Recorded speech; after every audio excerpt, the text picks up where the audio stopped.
Hello students, today we are continuing our lecture on chapter direct and inverse proportions from class 8. आज हम class 8 के chapter direct and inverse proportion की direct proportions का do this section कर रहे हैं. So do this section है take a clock and fix its minutes hand at 12. एक clock लीजिए आप, okay? और इस clock का जो minutes hand है वो आप यहाँ fix कर दीजिए, okay? Now record the angle turned through by the minutes hand. और हमें एंगल टर्न हो रहा है मिनट्स हैंड का वो रिकॉर्ड करना है. ठीक है, सपोज मैंने इसको यहाँ से यहाँ तक लेके आई मिनट्स हैंड को, तो एंगल कितना हो गया, ये 90 डिग्रीज हो गया, 90 डिग्रीज एंगल हो गया. और टाइम कितना निकला है इसमें, 15 मिनट्स का टाइम, क्योंकि मिनट हैंड है वो यहाँ से यहाँ आएगा तो 15 मिनट्स का टाइम शो करता है. नेक्स्ट है ये जो मिनट्स हैंड है इसे मैं यहाँ लेके आ गई. ओके, अब क्या है कि टाइम कितना है, 15 minutes more, 15 plus 15 is 30 minutes. Okay, now angle यहाँ से यहाँ तक का कितना हो गया, दिस इज 180 डिग्री. तो हम यहाँ पे एंगल क्या लिख देंगे, 180 degrees. Okay, now minutes hand is moved from this to this place. Okay, so now the position of minutes hand is this. Now the angle is 270 degree that has been moved. Okay, and time is 15, 30, 45 minutes. Our angle moved is 270 degrees. Okay, now the minutes hand move from this to back at this position. The angle 360 degrees, time 60 minutes. 60 minutes, angle is 360 degrees. Okay, now we have to find out time passed in minutes divided by the angle turned through.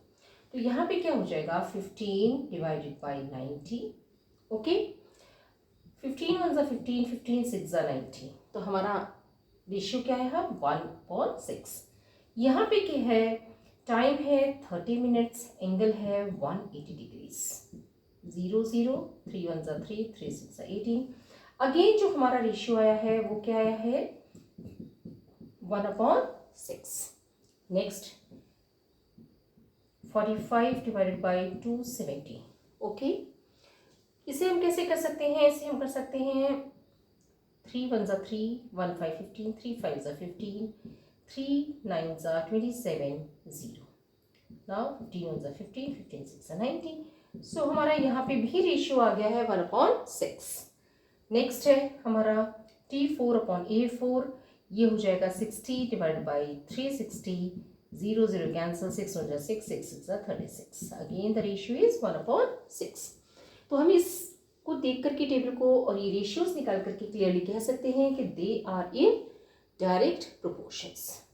Okay, अगर हम इसमें calculate करना चाहें कि हमें T1/T2, T1:T2 का ratio निकालो, A1:A2 का रेशियो निकालो, तो हम कैसे निकाल सकते हैं, T1:30 is equal to A1 का है 90 डिग्रीज इज टू 180 डिग्रीज. दोनों कैंसिल होंगे तो 1:2 आ जाएगा. This is also 1:2. Same way में हम निकाल सकते हैं T2:T3 is equal to A2:A3. T2 is 30 is to 180.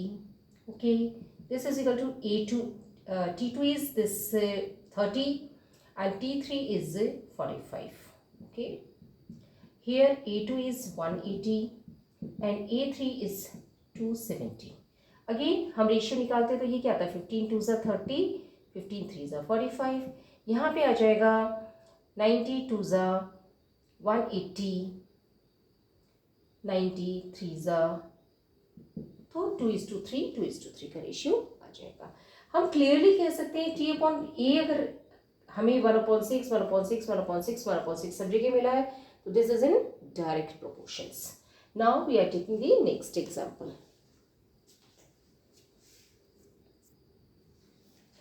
यहाँ पे हमें पूछा गया, ask your friend to fill the following table and find the ratio of his age to the corresponding age of his mother.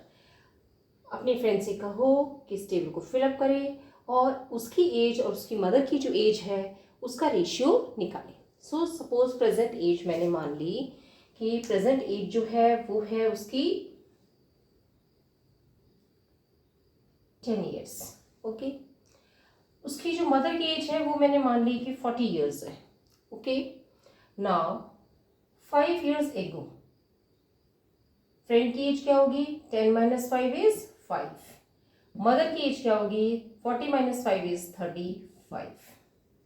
5 years after friend की age होगी 10 plus 5 is 15। 5 years after mother की age होगी 40 plus 5 is 45। Now we have to find out the ratio of friend's age to mother's as.